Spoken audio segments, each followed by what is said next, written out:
Welcome to Life Is, a proud part of the Bethel University Clarion podcast network. I'm co-host Zach Walker. And I'm co-host Abby Pautz.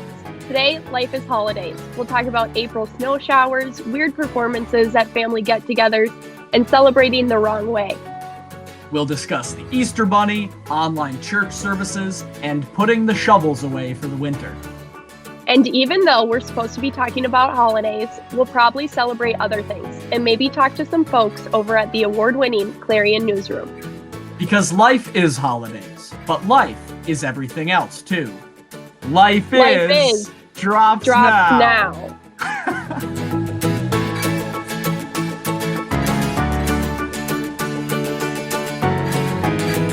All right, so do you like holidays? Do you like the environment of a holiday, like all the stress leading up to it, or do you not have any stress? I guess it's hard because we're not like hosting, like it's our parents or it's somebody else, but do you get stressed or do you look forward to it? The way you phrase that question makes it seem that you don't like holidays. Oh, no. Do you like holidays, or do you, like every other American, get stressed when you have to plan all the holidays? I think holidays are great. I think the idea that people are out there not liking holidays makes me as frustrated as those people out there who don't like their birthdays. And I'm convinced, let me go on a little rant here. I am convinced that people who do not like their birthdays enjoy attention more than the people who really like their birthdays. Because everybody who says they don't like their birthdays, they're like, no, don't talk to me about my birthday. Don't sing. It's so awkward, all that. But then they get way more attention than us folks who are just in it for like, hey, it's my birthday. Thanks for saying it's my birthday. Thanks for singing. It's fun. So people should stop being so critical about their own birthday. But holidays, I mean, yeah, they're great. I think I agree that there's stress in holidays, especially, I guess I can speak for being the son of my mother who plans crazy holidays. Like she is like such a like really, really wonderful hostess, but she plans like crazy. And like that is always a stressful ordeal, but it always ends up being like this amazing experience for everybody. But I've seen behind the scenes of like, before the fun like drink bar and the white elephant gift exchange. Like, is it worth it? It's just it's a lot of planning and a lot of things being thrown around, but we get through. But yeah, holidays are fun. I mean, you get family together, you do fun things. I guess leading to my next question, we always hear about questions about like what's the best holiday, what's the worst holiday, all of those. What do you think is the most medium holiday? Oh man, this is tough because I think it's fun just celebrating anything, which is so annoying. Like, wait, do you celebrate any like weird holidays, like National Bring Your Dog to Work Day or something?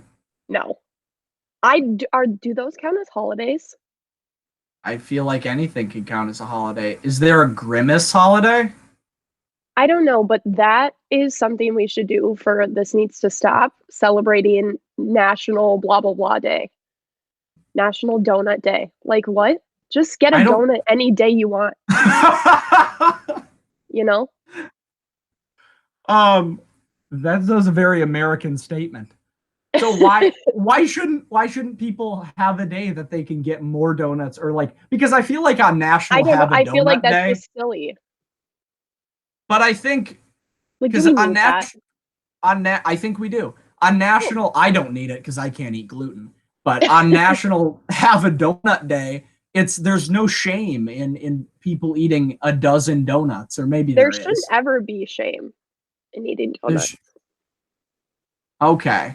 Like, what happens if you're diabetic or something and you have a back-to-back National Donut Day and then National Cupcake Day? Like, how do you celebrate that? Do you have to sit out?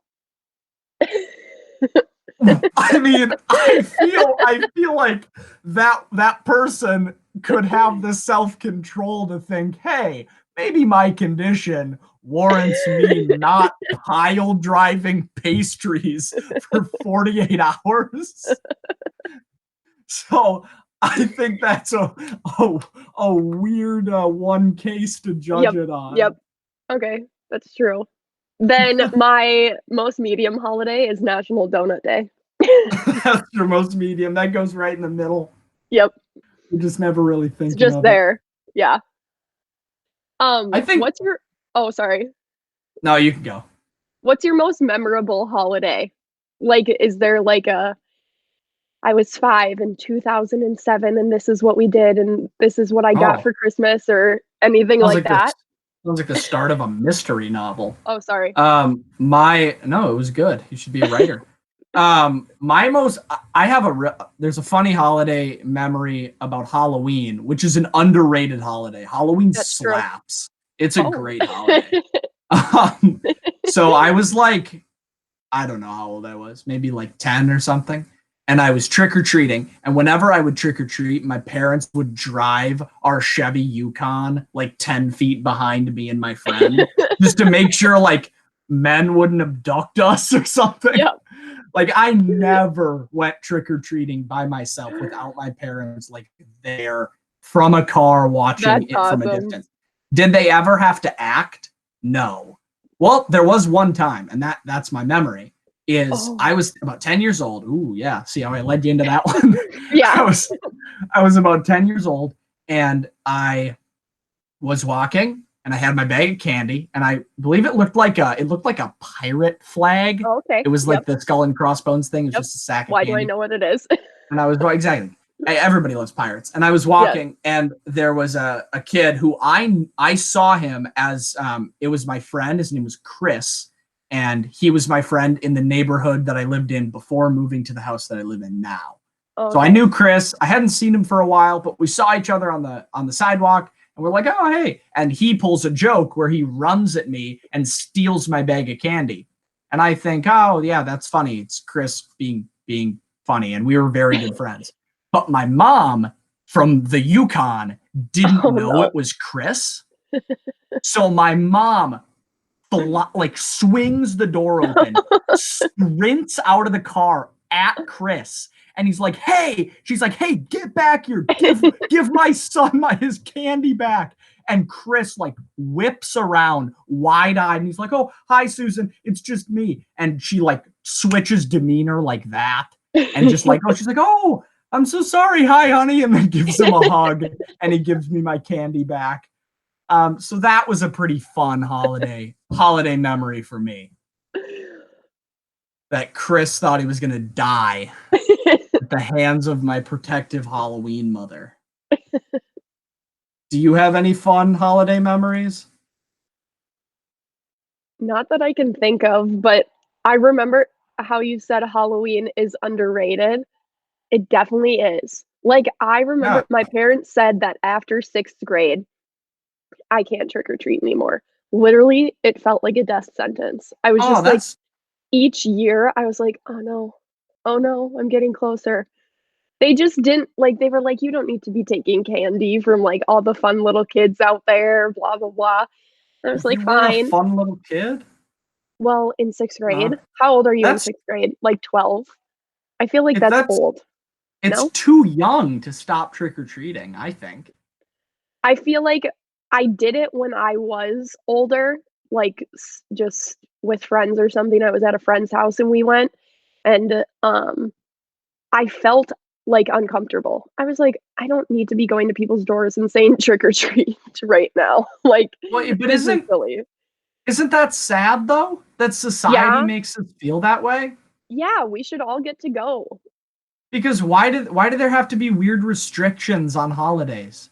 Like it's one day out of 365 or 366 if it's a leap year days in the year that kids or whoever wants to goes out to houses and it's like it's a really polite like holiday. I mean, Halloween in itself probably isn't a very polite holiday, but like the act of trick or treating is very communal.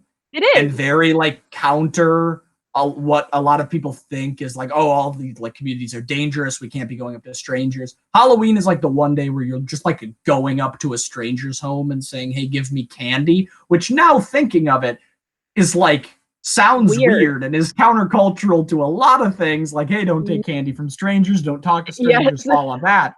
But Halloween normalizes it. But then our society has to put a negative twist on it again. Like, oh no, you have to be this age. If you're 13 and going trick-or-treating, you're a baby and you're taking candy from everybody else. They're getting enough. They're getting enough candy. So I think Halloween needs a reboot, and society needs to think about Halloween differently. Quickly before we wrap up this segment, and I could talk for hours about this, but your take. Who would win in a fight between these three Halloween characters? Or not Halloween characters, holiday characters. Okay. Easter Bunny, Santa Claus, and Uncle Sam. Who is Uncle Sam? Uncle Sam is the guy who wants your tax money. Oh, that's him? He's a holiday? He's the 4th of July mascot in my opinion. Oh, really? Oh, okay. I mean, in my opinion, in my dreams, he's the 4th of July mascot. He's the guy who wants you to go to war. Scariest. The we want you guy, yeah. But I feel like Santa Claus has like a good 50 pounds on Uncle Sam, if not more. Uncle Sam probably has a lot of guns, though. Okay, so there's weapons involved. It's not just a fist fight. I mean, who knows? I feel like they can bring whatever they want, and if Uncle Sam's like rolling up with a few tanks and a shotgun and some grenades, and Santa Claus comes with milk and his elves. He does come with milk. He's going down. I love that we just excluded the Easter Bunny. Like, he's just useless in this situation. No, We're like, okay, no. Oh, you think he's powerful? Well, I don't think he's powerful. I think he's a little rat. I think the Easter Bunny's a rat. But I feel like sneaky. Exactly. I think the Easter Bunny is out here like burying landmines and stuff. And like sneaking around because he hides his little eggs, and he'll hide his eggs, and inside the eggs will be bombs or like poison ants or something. And he'll do some sneaky thing where he'll like try to bait Santa Claus and Uncle Sam to the eggs. Like he'll put some milk, he'll like pour milk on one of the eggs. Yep. Or like on the Uncle Sam egg, he'll just like put a McDonald's coupon. Or like a thing of fireworks or explosives, a thing of fireworks. or a draft notice. Yeah, the big pack. Every pack of fireworks over 10 fireworks is called the big pack. The big pack. And that's coming from a man who has lived most of his life in Baldwin, Wisconsin, the fireworks capital of wherever. We have two giant fireworks stores across I-94 from each other. I've been to the one on the, if you're coming from the cities, on the right. Oh, fireworks outlet? Yes. Yeah, of course. That one. Of course. It's right across the border. It is right across the border. Fireworks outlet's kind of jank if you talk to Baldwin natives. Because that kind of came in and just tried to undercut the good old Fireworks City, the family business. That's where my dad is a patron. Okay. It's not my fireworks store. It's like a family in Baldwin. But really, how dare you for going to Fireworks Outlet?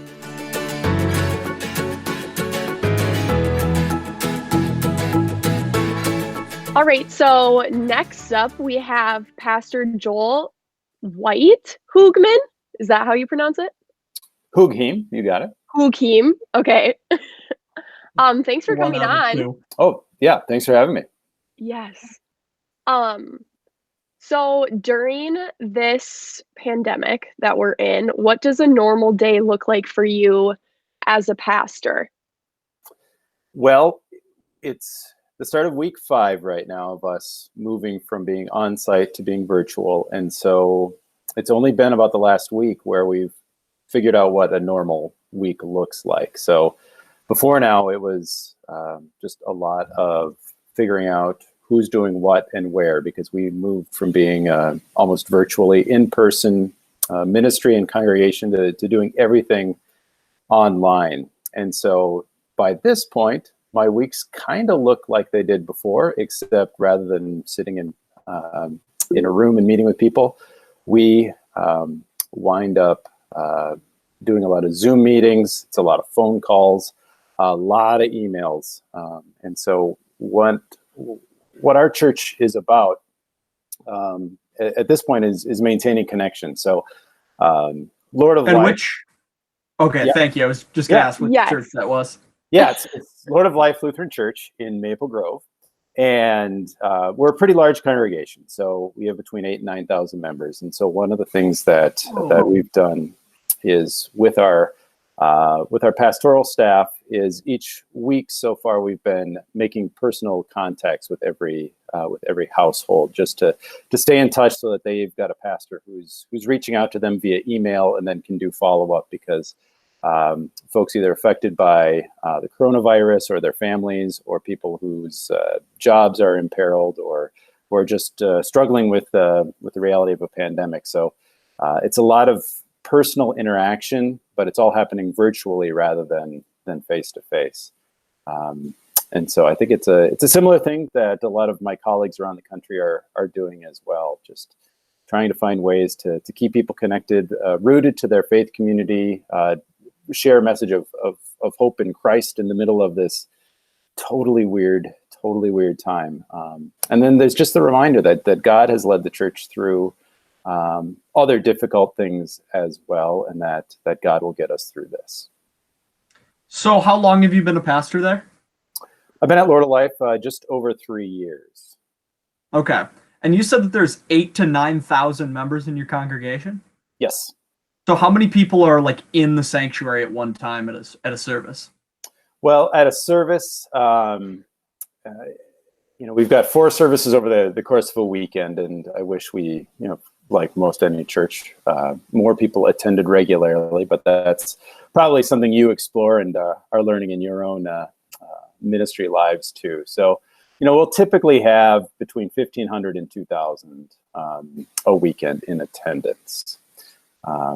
And so what's interesting then is tracking engagement now as we've moved everything online. So we're finding that more people are engaging worship, for instance, week in, week out online because they don't have to come at a particular time necessarily.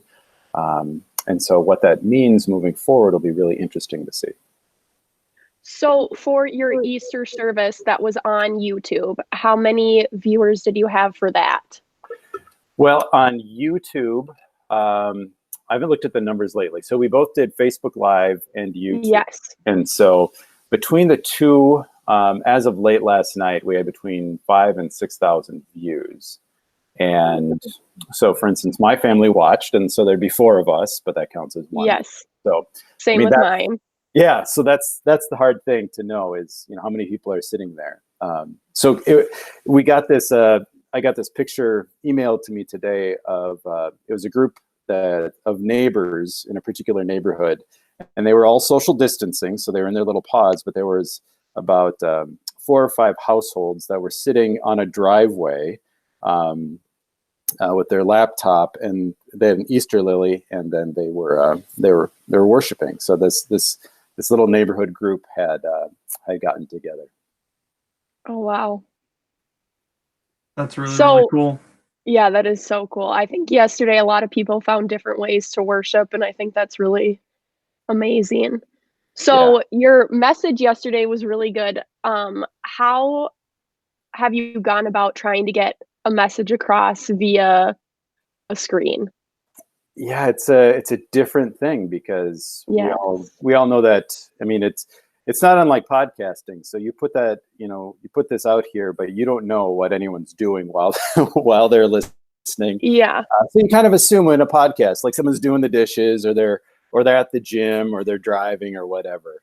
Worship has typically been, you kind of know what people are doing because you can see them, and so it's part of it is just trusting that people are in fact listening and responding and participating, and then just being for us, what we've tried to stick to is being as authentic and normal to who we are as we can. But this isn't the time. We have to innovate by doing things online, but it's not the time to try to do different things, because I think people are finding comfort to say, this is the space that we're used to. These are the faces we're used to seeing up front. We can relate to them. So we're going to try to keep things as normal as possible, understanding that it's a mediated experience rather than an immediate experience. So it's just trying to say, yes, people are listening, and rather than trying to make eye contact across the sanctuary, I got one camera to look at when I'm preaching. So, what have been some of the greatest losses that you and your church have experienced through this time of everybody's experiencing a lot of loss in the world? How have you and your church experienced that? Yeah, for us, it'll be interesting because we've been fortunate. I mean, the virus hasn't directly impacted us, but we also know it's coming our way. So we'll soon, I'm sure, hear stories of people from our congregation who have been directly affected. But by now it's kind of the second hand. As much as anything, it's working with people whose lives have, just like the churches all had to move online, that their lives have had to move online too. And so our church council meeting via Zoom, everyone who is still working, who's on that council, has moved from working on site to working online, which is a huge disruption in their lives. And so what I'm experiencing is a lot of loss of just those routines and those realities. I hear it a lot in families with students at home. And so, high school seniors who are looking at not being able to go to prom, whose sports seasons have been canceled, whose even graduations are imperiled. I'm sure you see that at Bethel too, as you all had to move from, hey, we're in one place, and then how that impacts. So some of the loss is almost anticipatory, because it's almost a preemptive grief to say we know we're going to miss out on these things. We're not entirely sure, but we're pretty sure, and that's really hard. And then there's the job loss part as well, because the economy is in rough shape right now. And so that's why one of the things we've done right away, we started an initiative called I Can Help, because one of the pieces of feedback we started getting from people right away is, we want to help out. And typically that's volunteering. We want to go out and serve. We want to, get out there, feet on the ground, and do stuff. But we don't want to have people imperil themselves or others by doing that. And so one of the resources that we're fortunate that a lot of our members have are financial resources. And so we started this initiative called I Can Help, that has 3 different aims. So one is to a third of the money that comes in will go to our ministry partners, Cross and Gethsemane Lutheran Church, and their food distribution programs, because their needs are at all-time highs. And so Cross serves the Northwest Metro, and Gethsemane works with a bunch of other churches in North Minneapolis to keep having food available for those who suffer from food insecurity. And then we've also been able to dedicate 2 of our full-time employees to serve at Cross, since their work at church they can't do for the time being, but we can support them, and that's part of our gift and part of our mission partnership is say, hey, since you don't have volunteers available, here's a couple staff people who then full-time are working with Cross through Lord of Life. Another chunk of the money is going to establish a financial fund for Lord of Life members who find themselves in financial difficulty as a result of the pandemic, because we know people are losing jobs and will need help paying the mortgage, paying rent, paying utilities through this time. And then the last part just goes to the church ministries overall, because we need those in place in order to support everything else that we're doing. And there's been a really, really great response to that as well. People have been very generous, and so that's one way that people have already been experiencing the loss and know that others are, but they're also saying, here's how we can be God's hands right now. Wow, that's awesome. So, Joel, when did you make the decision to transition to online sermons? It was, I think it was a month ago today. So we're recording on April 13th right now, the day after Easter. And it was by Friday, March 13th that we had decided, okay, we can't have worship in person this weekend. So that's kind of when everything was coming together. And so it's interesting looking back, because now it's kind of a no-brainer, like all the stay-at-home orders, and we are kind of getting used to this, but it felt like, well, this is a huge decision. And so that's why it was good to have just colleagues that I work with, but then also people I'm connected to around the Twin Cities metro area, but then even the network of people I'm connected to around the country, to hear what they were doing and the messaging that they were putting out there, and the response of these congregations across the country. So so we're about a month in. Yeah. So I know, and I'm sure you're aware of this, there's been a lot of conflict among evangelical communities, even some churches out there still holding in-person worship. Some pastors speaking out and saying, we shouldn't be anxious about this. What we need right now is God's word and people coming to church, but then they're putting these people at risk. So what are your thoughts on that? And if you could tell me about how your church made such a quick decision, or if you faced any opposition in that decision. Yeah, we were fortunate not to face any opposition. And, I can't speak to all of the situations, but for us, in the way that I've messaged it out, is that if Lord of Life were doing something that is unknowingly encouraging or permitting the spread of the coronavirus, then we would be responsible in some ways of compromising people's health and well-being, which is the opposite of what the church is about. And I trust in the scientists in our midst, and the medical professionals, and the messaging that they're doing, because of what the data shows. And our part of the gift that God has given us is the gift of discernment, to know when to listen to smart people who know things that the rest of us don't. And so I feel sad for folks who feel like they have to get together in person for this, that, or the other reason, because the church has endured the Black Plague. The church has endured the 1918 Spanish flu, and we'll get through this as well. And the gift is we have technology, so we're able to still worship as a community, even if we're apart. So I find it troublesome, and I don't think it's a good look for the Christian church to have these gatherings continue to happen, because what it does then is it kind of makes all of us look a little bad. Mm-hmm. Yeah. Thanks for that insight, Joel. Yeah.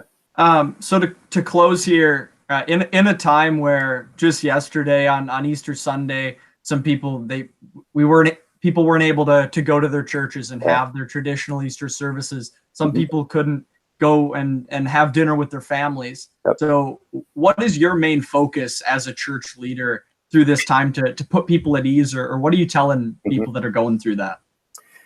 What I try to focus on is, I truly believe that God uses what's available. So I don't think God caused the coronavirus. That's just bad theology.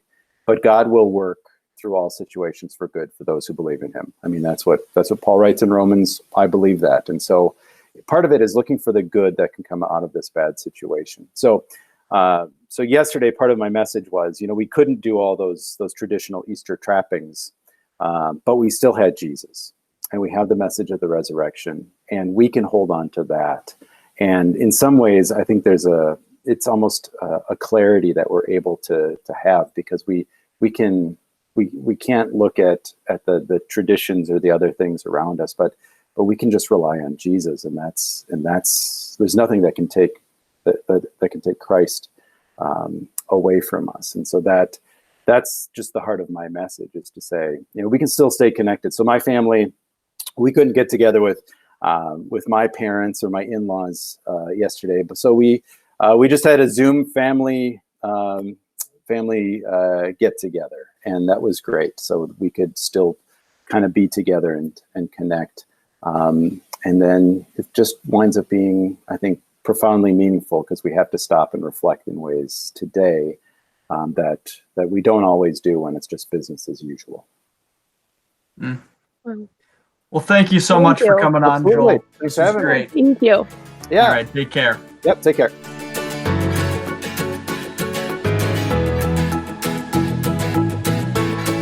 Okay, so the semi-new but more regular now segment, this needs to stop or start. I have decided, as I'm looking out the window and seeing a good couple inches of snow outside, that it needs to stop snowing in April. Every year in the middle of April, Minnesota or the Midwest just gets a random storm out of nowhere. Just a good old snowfall. After last week, it being 50 degrees, everyone here is wearing shorts, walking around, sandals. People basically are tanning in a UV of 3. They are so excited. It needs the weather lady, Mother Nature, or God. The weather lady. So needs to stop making it snow. Wait. You had 3 guesses on who controls the weather. Guess one really was the weather lady. Guess 1 was the weather lady. Guess 2 was Mother Nature, and guess 3 was God. So that's where Abby stands on meteorology. Okay, so well, I'm think sick it of needs it. to stop. Well, I mean, people are starting to plant flowers right now. Tulips are coming in, and then the snow just poops on everything. It does poop on everything. I do. This year, this snowfall was particularly cruel, and I feel like whoever controls it, Earth Lady or otherwise, like tries to make us angrier and angrier every year, and tries to find like really creative ways to kind of stick it to us. Because 2 days ago, I was in my yard in shorts and a t-shirt, throwing the frisbee with my parents, and we had a bonfire. And it was like, whoa, this is awesome. And now I'm looking out my bedroom window, and there's like a good 5 inches of snow out here in western Wisconsin, and it's cold. And whenever it gets cold outside, the heat in my room blasts to such an ungodly level, and there's no way to fix it. Like, I don't even have my heat on. It's just turned off, and my room is 79 degrees right now. So I am sweating, and it is not comfortable. So that's what's going on in my life. But also, I think when it's like warm out, does your room get cold? Not really, because what happens, my room is right above the utility room with the furnace in it. Oh, okay. So it's just always warm. Yeah, it just like pumps when it's cold outside. It just will like pump heat all the time up to my room, and we don't know why. And I don't like it, and I have to open the window all the time. Which, you know what? It's a very first world problem. Like, I can deal with it. Yeah. But boy, am I sweating right now a good amount. So I know that we wanted to talk about my sweating habits a lot on this podcast more. That's what the fans have been writing in and saying. Wanted. Yep. I think here's what I think about snow in April. And people talking about it. I think that's inevitable. It will happen every year, and it has happened every year since the beginning of time. There is always random snowfalls in the Midwest, and every year, people in the Midwest who've lived in the Midwest their entire lives freak out about it. And that is the mystery to me. That is what I think needs to stop. How can Midwesterners call themselves all tough and like hardworking and like resilient to the weather when every single year, without fail, people are freaking out over snow in April? and are going on to, or maybe it's a communal thing. Maybe it's like, oh no, the snow is gone. So I don't have my number one conversation topic. So like when it comes back, it's like, oh, I got to hit it hard because I haven't talked to somebody in like a few weeks because it hasn't been bad weather. So maybe that's it. My mom's go-to is like, hard to believe just a week ago it was nice out. It's always hard to believe. Hard to believe. I go, no, it's really easy.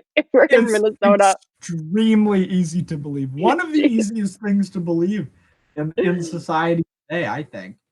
It's always too, like, dads will look out the window and be like, huh, more than I thought. Or less than I thought.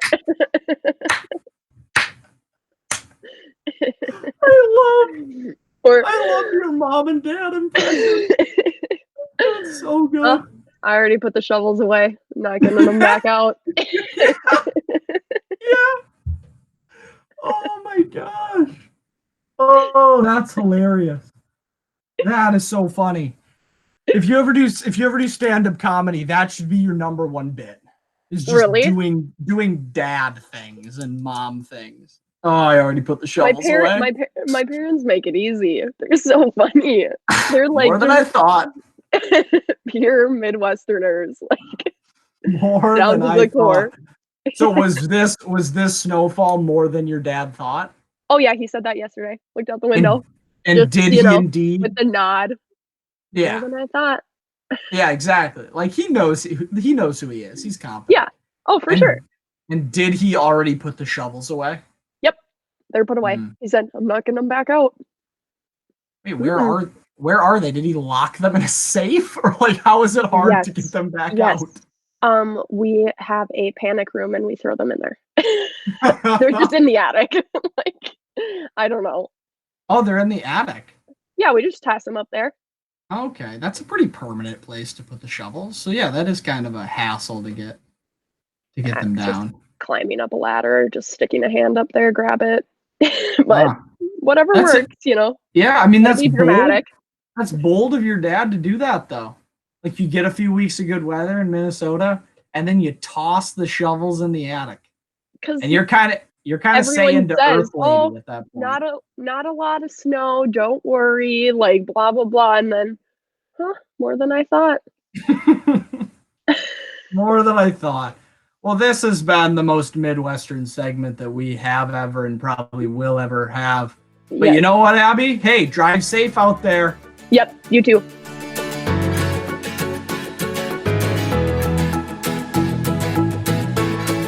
All right.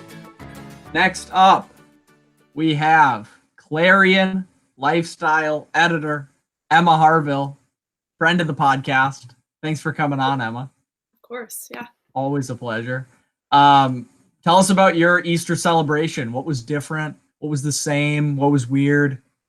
My Easter celebration. Well, I had 2 Easter celebrations this year because I had one at my dad's on Saturday. So I had ham twice. So basically just ate a lot of ham. Was that enough ham twice?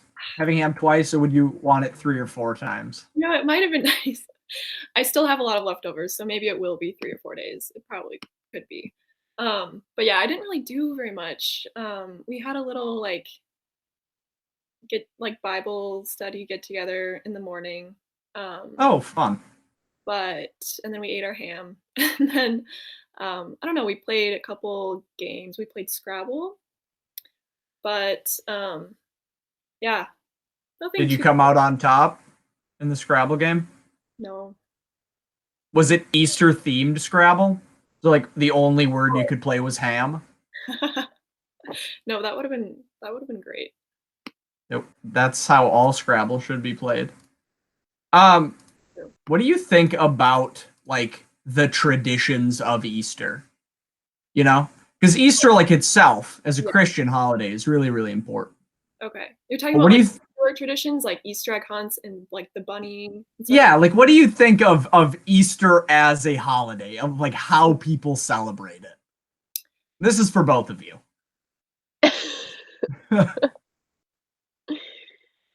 Because I've got my opinion. Easter's kind of weird. Easter Bunny is pretty creepy when you think about it. Oh yeah. I have a buddy from high school that his aunt swears, she's like 50 years old, that she saw the Easter Bunny as a child in her yard. Life-size bunny, or was it like, because that's what they make it seem like, when you go to the mall and Easter Bunny and take a photo with it. Is that what she... Or did she see like a regular bunny?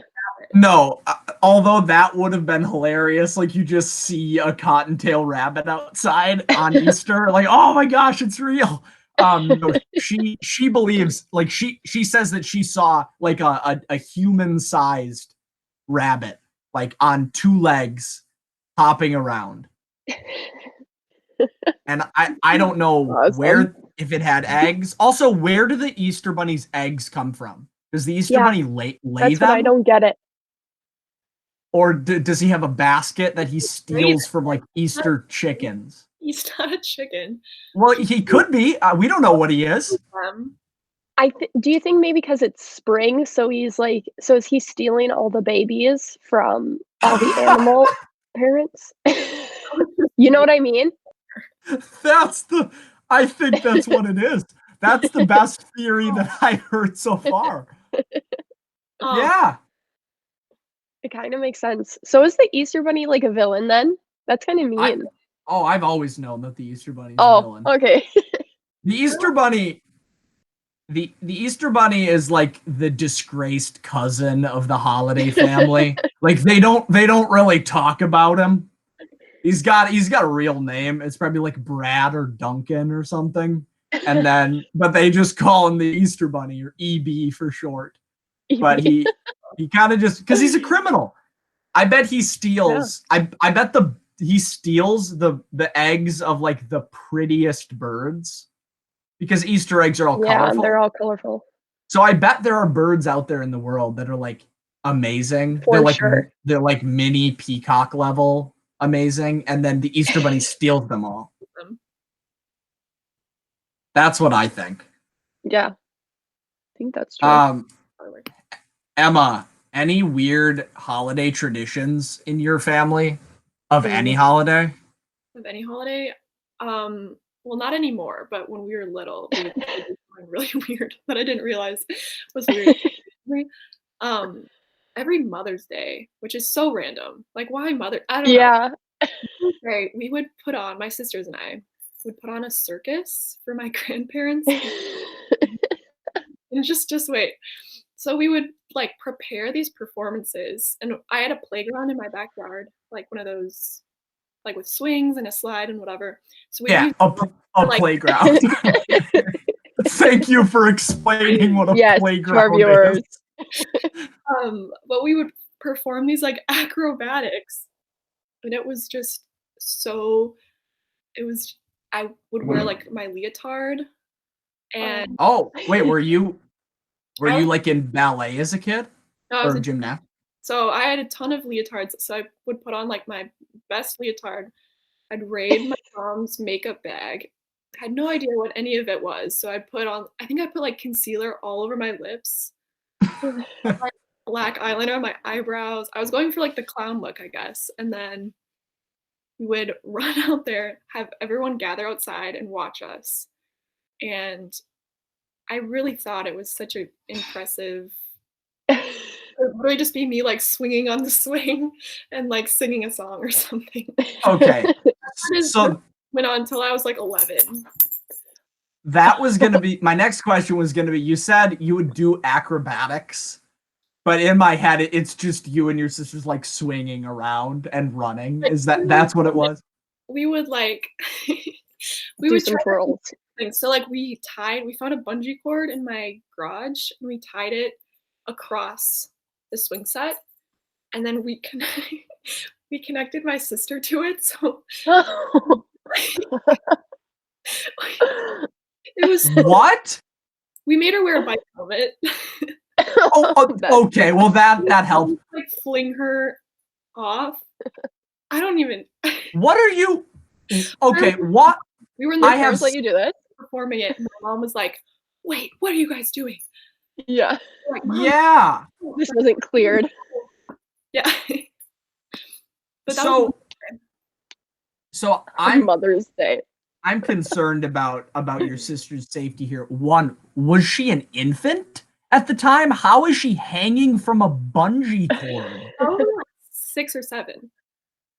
Did she weigh 15 pounds? Well, Or is this the strongest bungee cord in the world? it Oh, probably, I'm sure it could hold her. How are you sure? I don't know. It was Are you a bungee cord expert? No, well, stand on this table, and then she'd hold on to the bungee cord, and then we'd like hold her back with the intent that when we let go, it would like fly where was she going? Like, was she gonna fly? across the backyard. Okay. Into like some soft Into grass? some possibly rocks, but hopefully grass. Just a shot in the dark. Yeah. So Slinger. That Oh, was man. that was a bridge that they were gonna cross after she launched out of Yes. the seat. I love that this was Mother's Day. Like, what? I don't even consider Mother's Day like a holiday, and that it was like the holiday. biggest day for you and your sister to perform this. You're just like, Biggest- when's Mother's Day? Biggest We have day our for performance your ready. We were biggest friends- day for your mom. Yeah, exactly. Yeah, I don't know. It didn't really have any correlation whatsoever with the holiday, but we like took it really seriously. We like practiced it for like a month, and it was such a big deal. I think that's just what young girls do. For some reason, like you want to perform. At my 4th of July celebrations, me and my friends would come up with a dance and perform it.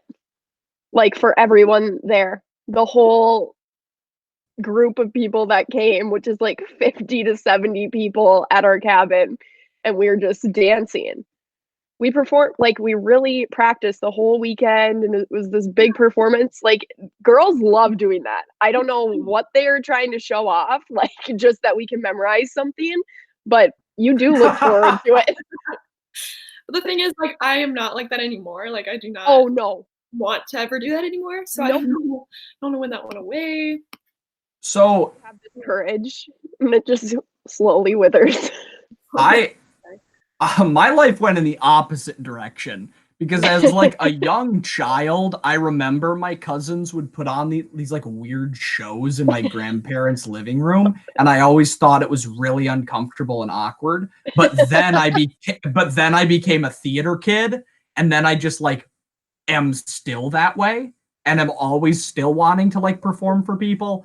But there are so many crazy things happening in this segment. We completely passed the fact that Abby had 50 to 70 people at her cabin on 4th of July. Not like staying with us. It's like the whole lake gets together and we all celebrate together. Everyone goes home separately. You know, we have like 20 people staying with us, like with all the kids there. There's a lot of people at our cabin. So many. Yes. So many people. Also, the most Minnesota thing that anyone can say ever is the whole lake got together for anything. So you can rest in the fact that you've hit your peak Minnesotan level. Thank you.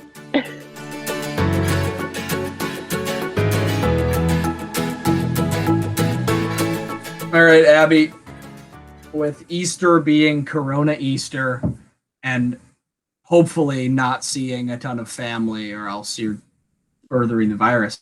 I'll be judged. How was Easter different this year for your family? We usually host holidays just because we're kind of in the middle and my parents like it. Like my mom doesn't mind cooking or anything, so we usually host, and no one came except my Wait, were you expecting people? Yeah, we sent out invites like a long time ago. It was really sad. No one came to our party. I'm kidding. No, just we invited 50 to 70 people to our cabin. Yep. And nobody came. One of my brothers and my sister-in-law, so his wife, and then their little girl came because we'd already seen her because my mom watches her sometimes. So Sure. we'd already been exposed to them. So they came and we just ate, but my aunt and uncle didn't come. Instead, we ate pastries on Saturday morning in our driveway 6 feet apart, which Oh, that's was actually kind of probably awesome. it was fun, but it's like I felt uncomfortable. I'm like, I feel like I'm like, "Hi, like, can I hug you?" Like, this is Yeah, so different. So, no one came. Not a lot of people came. It wasn't the same environment. Like, it was still crazy because there's a 4-year-old in the house, but it wasn't like the usual people sure. getting loud talking about who knows what. We watched church on TV, which was so weird. Like I've been watching church on my own, but like being like with your family watching church, like we got dressed up and stuff, like looked nice for church. It's just like no one stood when the pastor was like, "All right, stand if you're able," like to sing this song. We just sat. Yeah, same. It's just Because my like, family, we've been go watching ahead. church online too. Yes. And it's like we do not get dressed up. Like I will get up for church like 10 minutes before it starts on like Yeah. my dad My starts it sister on the did that. Yep. YouTube. And then I'll just like lay there like in my pajamas and listen to the message. But one thing like I really enjoy worship services when you can be Me there. too. Yeah. Worship services like on TV, I can't see it. I can't like No. it is so like we just sit there. But I feel like the most awkward thing that happens, and this happened in my Easter service, is people are like, I know it's probably gonna be weird, but stand up wherever you are and and raise your voices. And it's like, I am just like in my living room with my Yeah. parents and Yeah. that's it. So I don't feel like standing. I don't know. I haven't connected to that I much. Like it think just it depends on like the church you go to. Like where I go to church, it's pretty traditional. Like we've definitely become a little more trendy with like the songs we sing, or like we have screens instead of like handouts. We used to have handouts, like sure. pamphlets with everything on it, and now it's on a screen, which is fine. But like my mom and I like more traditional church. So it's probably more like regular or normal for people who go to like one of the big churches like in the cities, like Substance, Eaglebrook, where it's like basically a concert Mhm. about God. Like I'm sure it's probably easier for them in their living rooms to stand up, and they probably like dance a little bit because I'm sure they do that at church, but like we stand in the pew and just sing. Like that is it. Like I'm not gonna Okay. stand up in my living room and just hallelujah, you know? Yeah, Like yeah, sing a hymn. it's just different, not traditional for us, but I'm sure like people who do go to churches where it's much more normal, it's probably easier for them. Sure. Because But that is like I go to Crossroads in mhm, Woodbury, and that's a decently large church, and that yeah, has like kind of that concerty feel, but it's not like yeah, Eaglebrook. Like I've been to a service at Eaglebrook. I'm just not a huge fan. People love it, and yeah. that's great. No, But it's I'm awesome. just I not just not can't. a huge fan. Yeah. But like my church on the video screen was Yeah. very much like they were dancing around and they were singing Yep. like upbeat music. But I don't know. It just didn't. And as a person who really enjoys getting up and singing, I Yes. think just doing that in my living room was felt kind of weird. So none of It's us did it.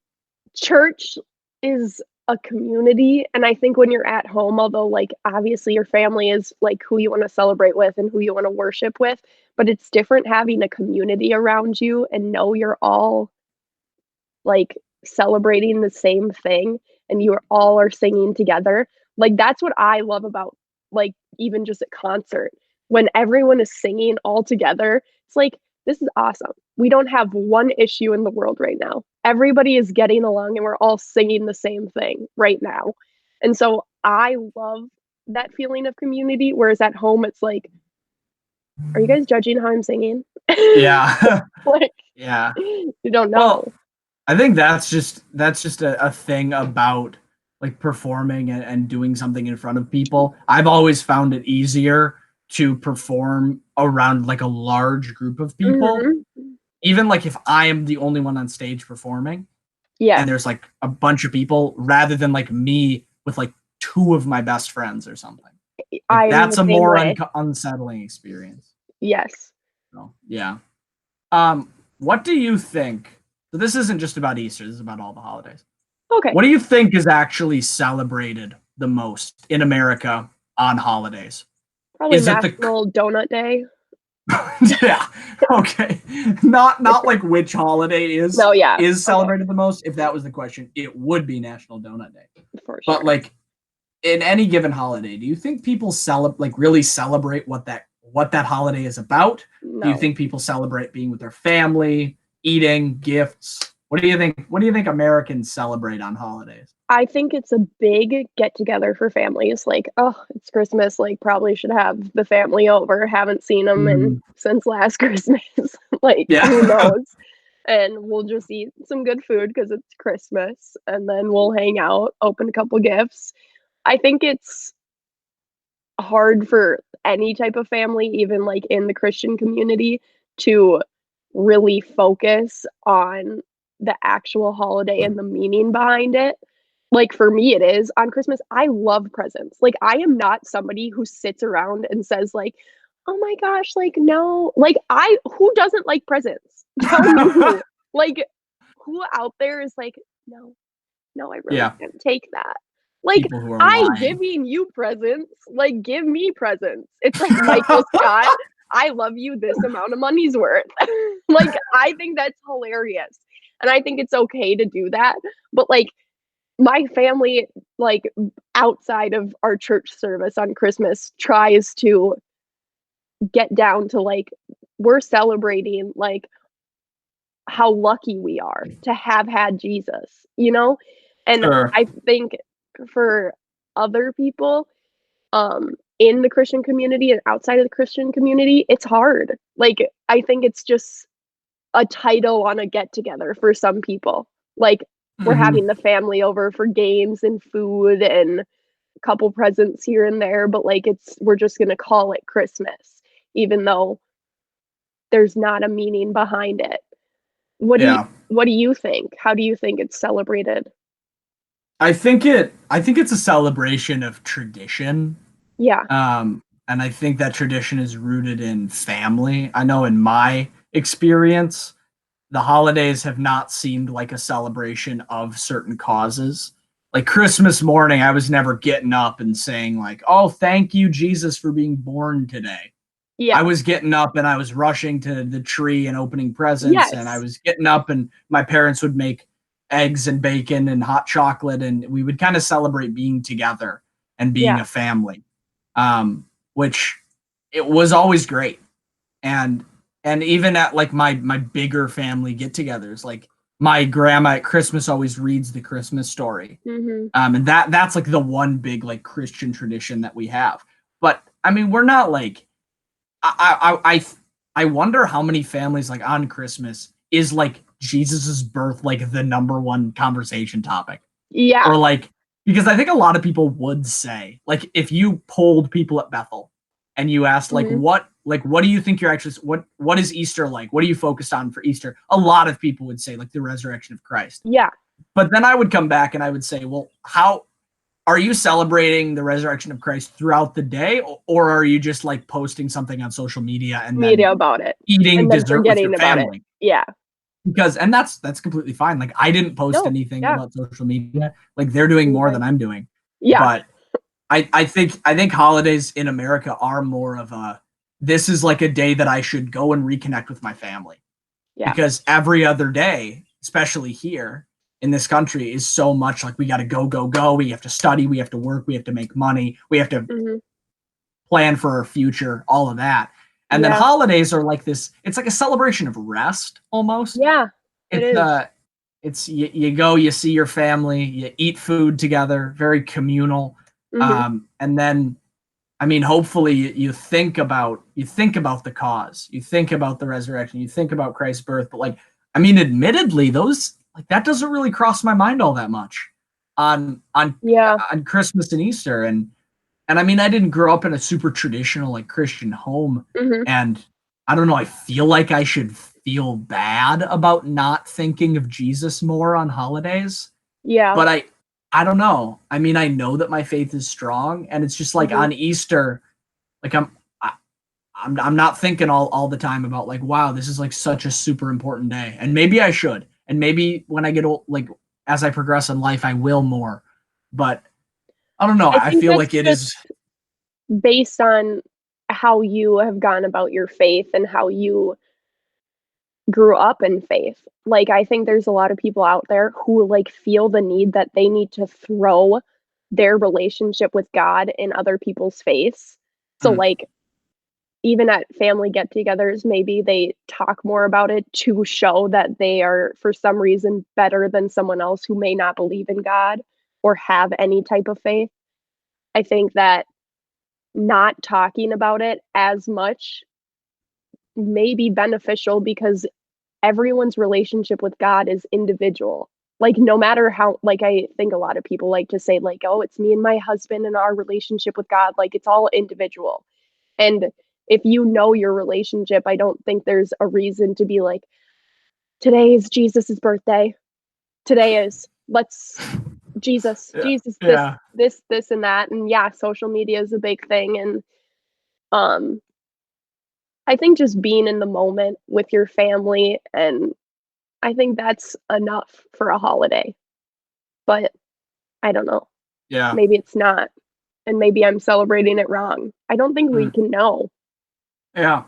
I mean, as long as you're celebrating by loving people and trying to be in community with people, like you're doing it right. But I think you bring up an interesting point where you say like people trying to throw their faith in other people's faces. And I think that is one thing. I also think another thing that I've never been on board for are people who like families who say on Christmas, they'll tell their kids like at age 3 that Santa Claus isn't real. Or like there are families out there that are saying like, hey, this isn't real, because they're focused on, we're not celebrating Santa Claus, we're not celebrating gifts, we're celebrating Jesus's birth. And I feel like that's a little too far. I feel like I loved believing in Santa Claus, and it didn't. Who didn't? Yeah, it's like it's not. Yeah, I know. It's not damaging. Like my parents actually never told me that he wasn't real. I just like learned it like through the years. I think also, that's how parents go about it. They're like, you can't tell them. Like, who wants to tell their parent, like, or their kid, like, hey, your dreams are fake.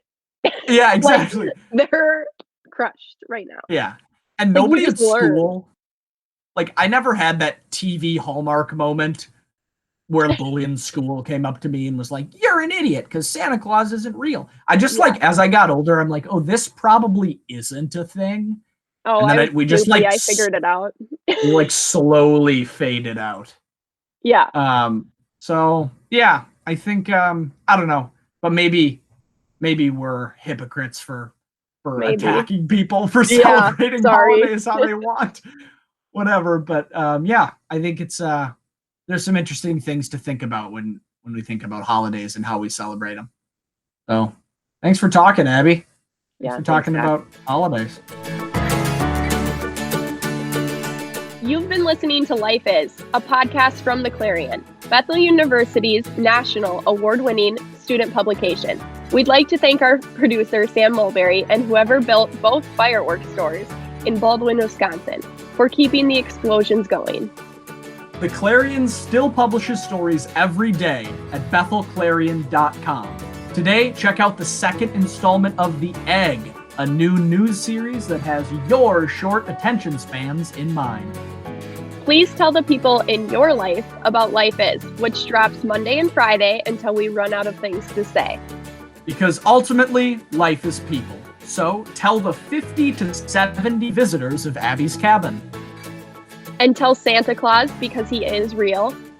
And tell your donuts on National Donut Day. And tell your backyard bungee cord acrobatics audience.